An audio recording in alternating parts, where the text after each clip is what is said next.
Welcome to Public Affairs Roundtable, a discussion of current events in the nation and around the world and how they affect the people of Indiana.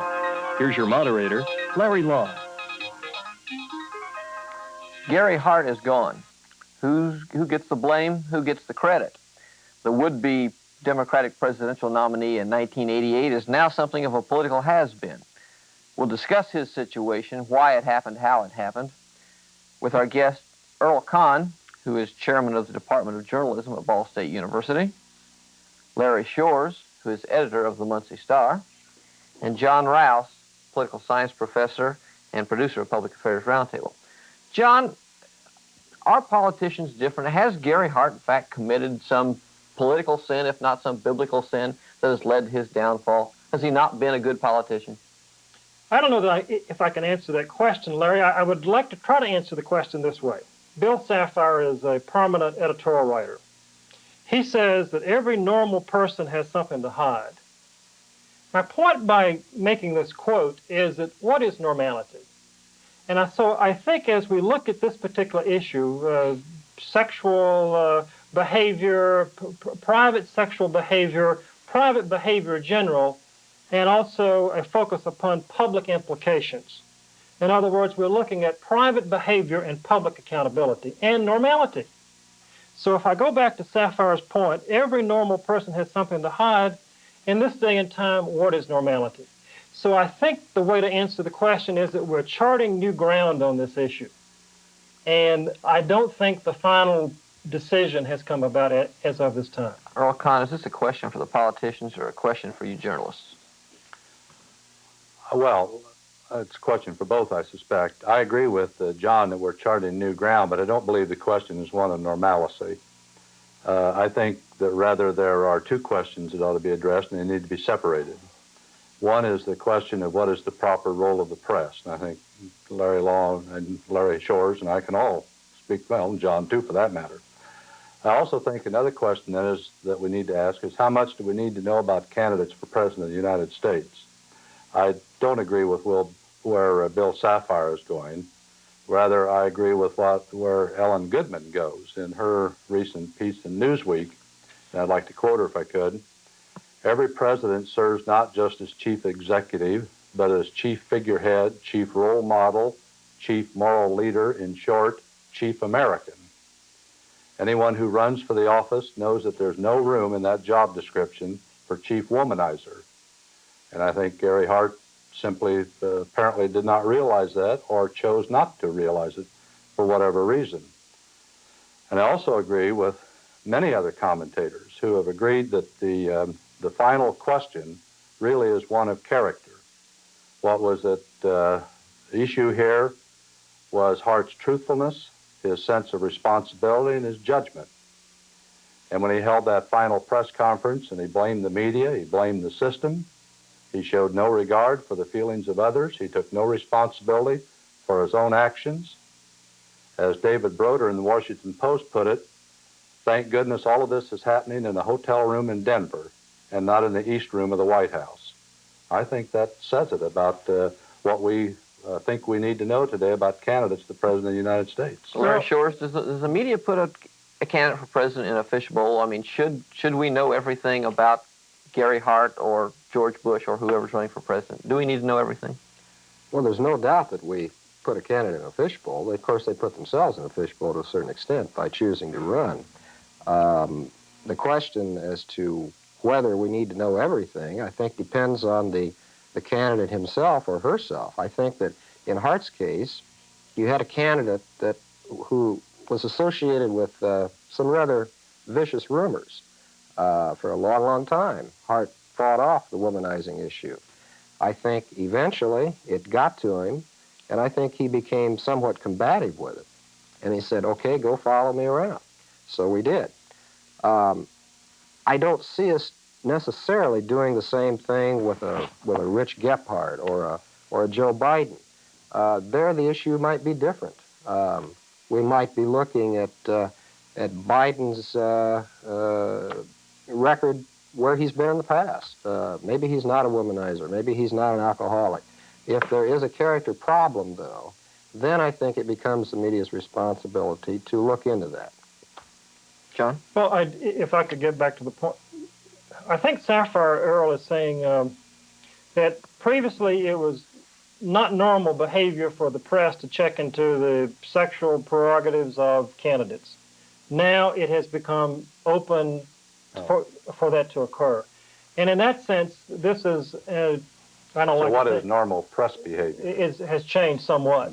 And so in terms of what's going to happen in the future, you could also ask the question, there are other kinds of sexual behavior besides heterosexual behavior. What if, for example, and maybe this is a question for those of you in the press, are you going to follow that lead, perhaps, if a certain person is accused of being a homosexual, for example? These are pretty important questions. And in that sense, these kinds of things are being discussed in a way it's not as normal as it has been in the past. If I might respond to that, I think anyone who's paid any attention to what's going on in the last several weeks is well aware that there is wide disagreement in the media as to the propriety of what the Miami Herald and the shouted question by the Washington Post writer, have you committed adultery, Senator Hart? There's wide disagreement about the propriety of those steps. And if I might, I think it could be said that the arguments sort of fall into two basic camps. The charge is that the media have been guilty of peephole journalism, that they ask unfair questions, that they hold people up to presidential candidates up to standards not asked of others, and the nub of the charge that they invade people's privacy. On the other, the Hart's privacy and others. On the other side of the question, it can be argued that no, it's not peephole journalism. The reporters, I think almost universally, the press agrees, no, the peephole journalism of the 1920s is not appropriate for the 1980s. But you can't categorize following a good news lead as peephole journalism, one side would argue. They would also argue that the presidential candidate has no privacy. Stephen Hess put it very well, I think, a Brookings scholar, when he said, when Gary Hart said he wanted to be president of the United States, what in effect he said was, I want to be the leader of the free world. And that sort of person has no privacy. They are self-anointed leaders of the world. They cannot claim privacy. Higher standards for such a person probably are appropriate. Back to the Ellen Goodman. This is the chief American we're talking about. And then,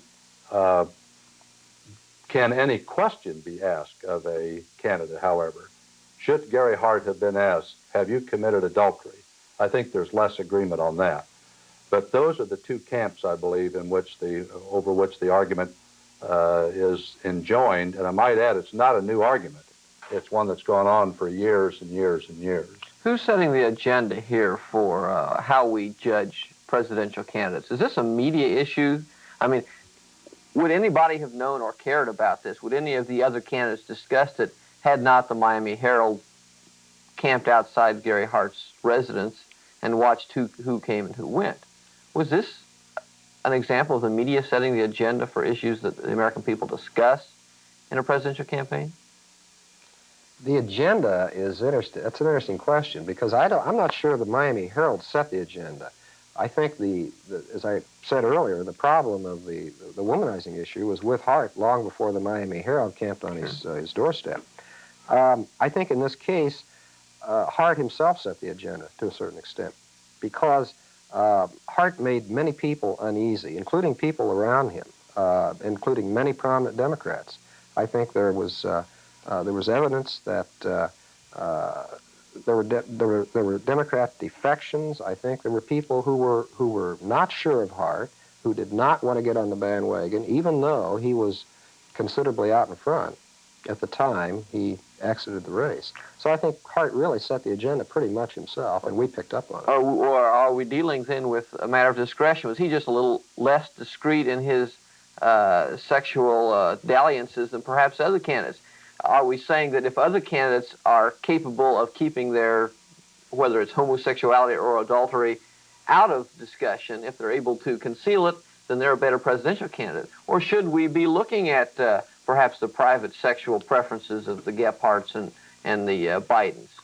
Well, I think one of the issues in terms of Hart's relationship with his family, we as Americans would like to have a stable White House. If the family is going through problems, it's difficult for the president to be the president because he's got to focus upon that relationship. The president doesn't need to have that kind of problem. He's got enough problems besides having his wife give him trouble. Perhaps that's not said appropriately, but it comes down to that. If you look at the issue of AIDS, I mean, there's a great deal of discussion about AIDS and health in society. And if a presidential candidate were bisexual, for example, I would think that would also be a public issue because that's a health issue. And the poor guy might die in office or become sick. So in that sense, these are questions that are being asked today in the press that, to my knowledge at least, Earl, were not asked years ago. If I might add to that, I don't think the question is one of sexual preference alone. I think the question is one of character. And I think that's a fair question for the Americans to make a judgment about. In the final analysis, what is the most important thing that we can say about a person who would be president of the United States? That we can trust the person, that we believe the person has this indefinable thing perhaps that we call character. And we have to make a judgment about that. I think those are entirely appropriate questions to ask. As a matter of fact, there would be one argument that the press has not asked too much, that the press has asked far too little. We should be asking many more questions of the candidates. What Gary Hart said the question is issues, not my character. I think he's got it just backwards. The question is not issues. The question is his character. The issues come and go. Gary Hart's character doesn't.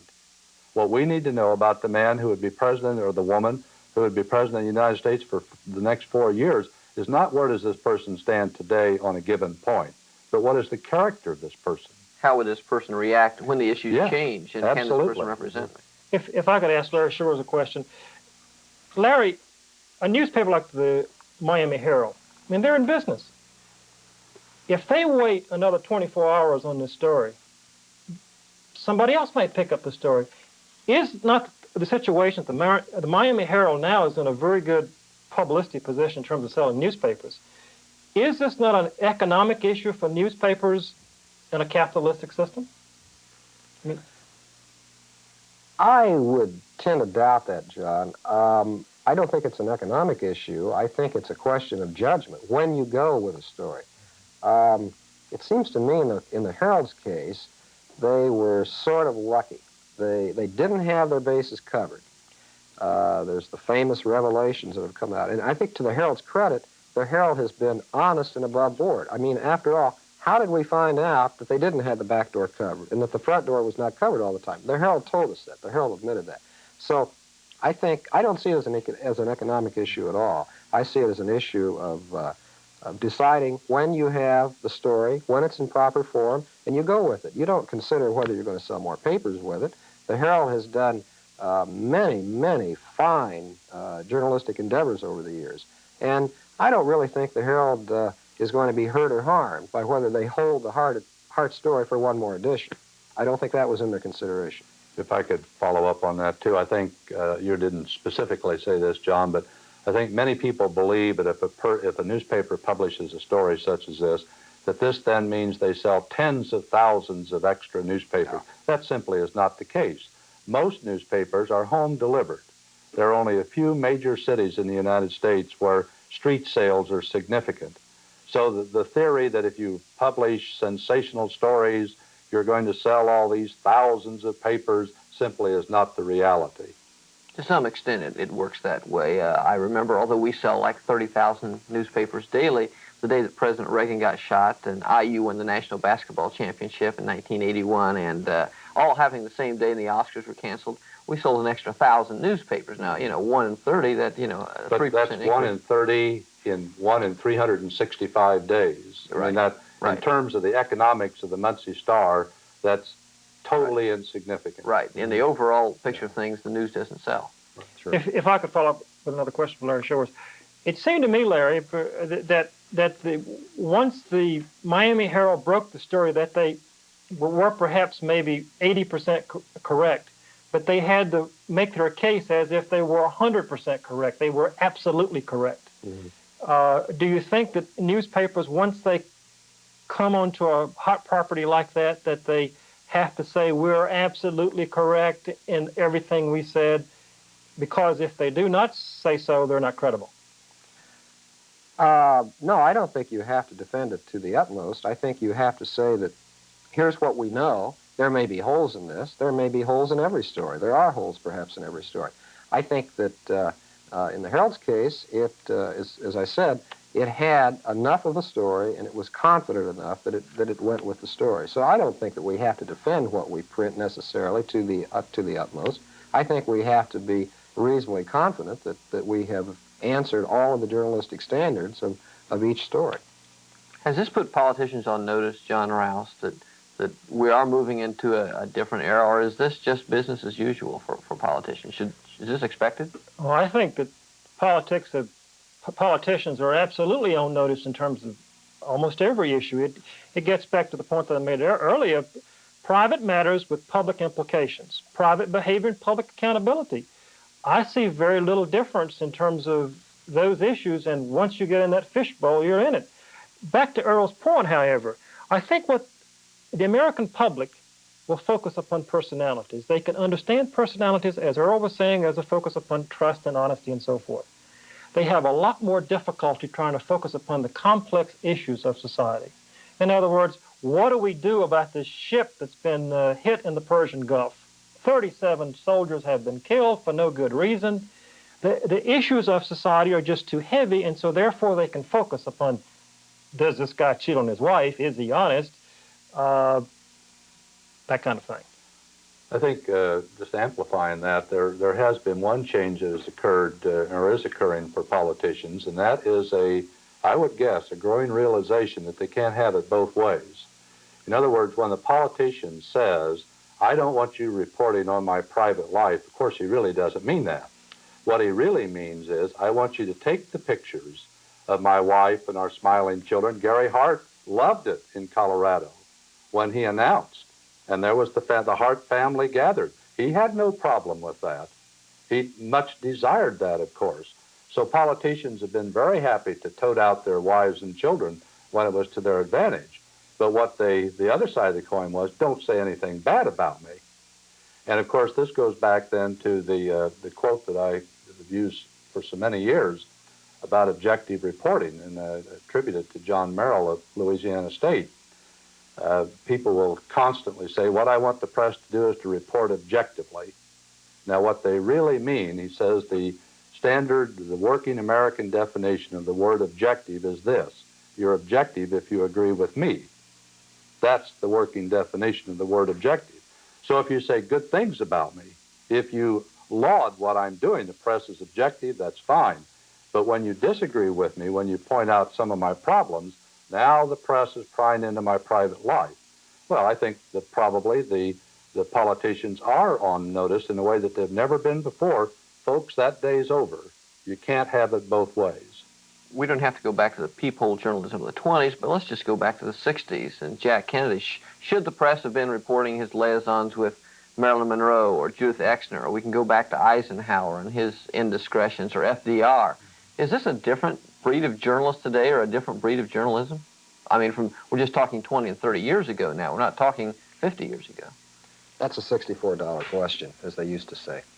I think you have to consider the historic milieu of the 60s. I don't think that you would have found very many journalists who wanted to report that story, or had the means to report that story. I think we would have been scared to death of that story. Now, things have changed. You can say things now on television, movies that you couldn't say before. You can do things. It's a new ballgame. And like it or not, the rules have changed. I think, though, that we maybe run the risk of taking the Hart case and applying it somewhat indiscriminately. I hope that we will be able to draw back and say, we don't automatically ask the adulterer question of every presidential candidate. We don't stand up at a press conference and say, have you committed adultery? I think in Hart's case it was an issue, but I still say that it may not be an issue in other cases. Earl? Well, I was just going to comment. I fully agree with that, and certainly it's inappropriate to ask the same questions of the candidate for President of the United States that you would for the mayor of Muncie. Those are not the same thing. The offices are vastly different. And so the questions and the kinds of investigations, if you will, that you carry out are totally different. You know, I don't mean to get off on that point, but I think character is important. I don't care what office you're for, or running for, but in any case. Well, isn't that the same issue as the drug testing, then? Do we indiscriminately apply that question? Should every candidate be drug tested? I mean, is that not the same kind of question? That regardless of whether you're suspect, that the mentality gets to the point where, well, if Gary Hart might be guilty of these sexual indiscretions, might other candidates? If Gary Hart might be guilty of some drug use and agrees to take a drug test, should every candidate take a drug test?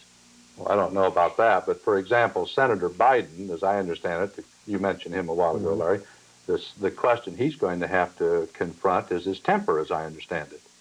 And the American people will have to make a judgment about whether a man who is reputed to have had a terrible temper is an appropriate candidate for President of the United States. Well, Biden will have to have his feet put to the fire, and should, I would argue, over whether his temper is appropriate for the person who would be the President of the United States.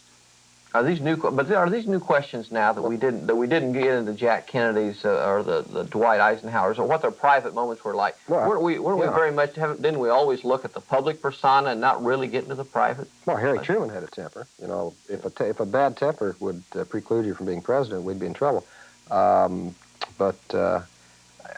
I think that we also run the danger of getting into too much of an issue or an emphasis on personality. I think that Hart, to his credit, tried to elevate the style of presidential campaigning. I think he tried to make it more of an issue battle. I think he was good at issues. Perhaps he knew, he realized his strength.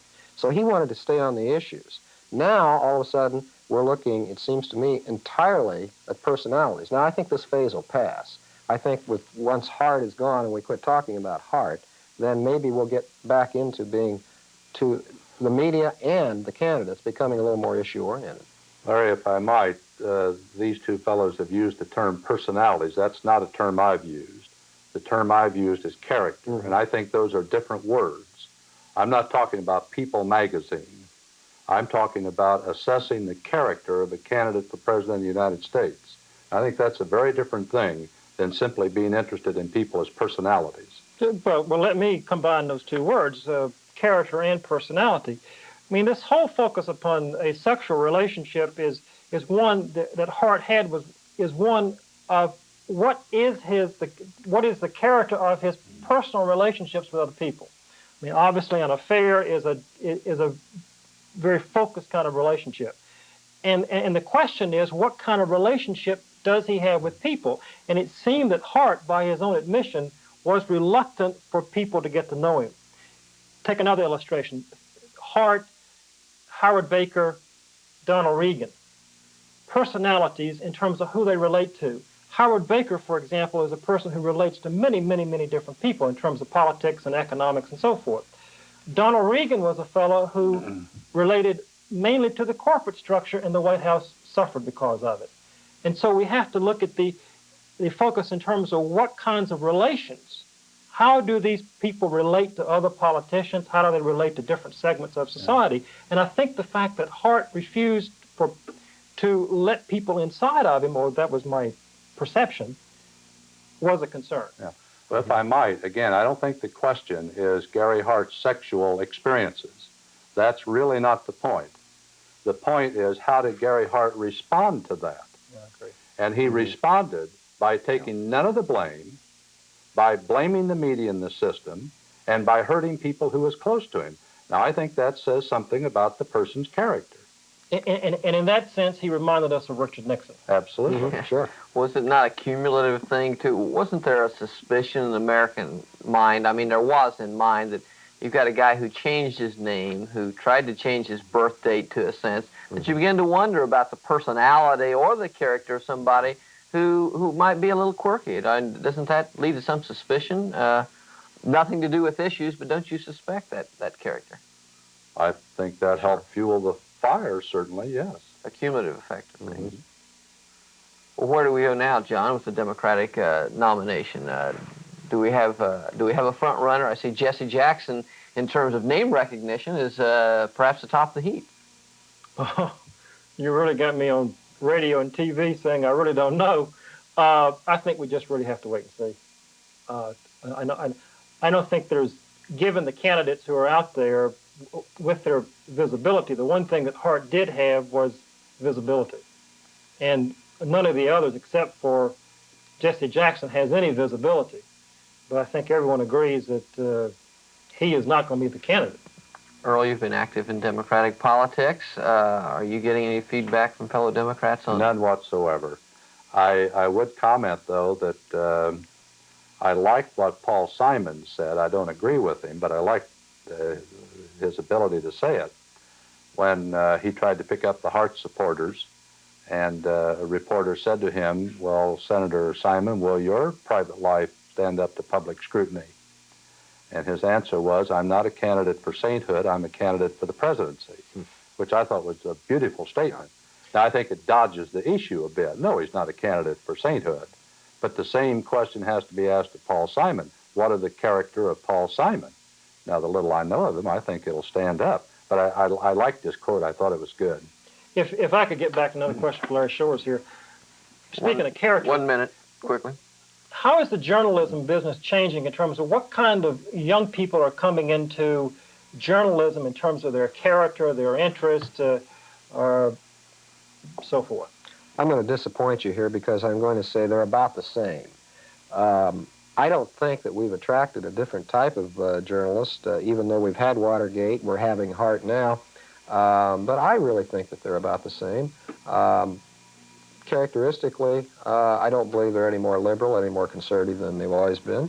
I think in some cases, some places, you tend to have perhaps a little more liberal journalists, but I think they're basically... I'm sorry, we're out of time. Thanks to our guests, Larry Shores, Earl Kahn, and I'm worried about Paul Simon because he wears a bow tie, and John Rouse for being with us today. I'm Larry Lough. Thank you for joining us.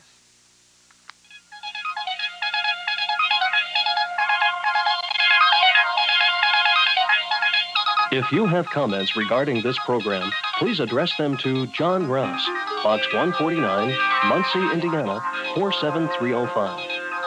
The producer for Public Affairs Roundtable is John Rouse. Associate producers are Bill Mosier and Mike Seaborg. This program is a production of University Media Services, the Department of Political Science, and radio and television stations on the campus of Ball State University in Muncie, Indiana.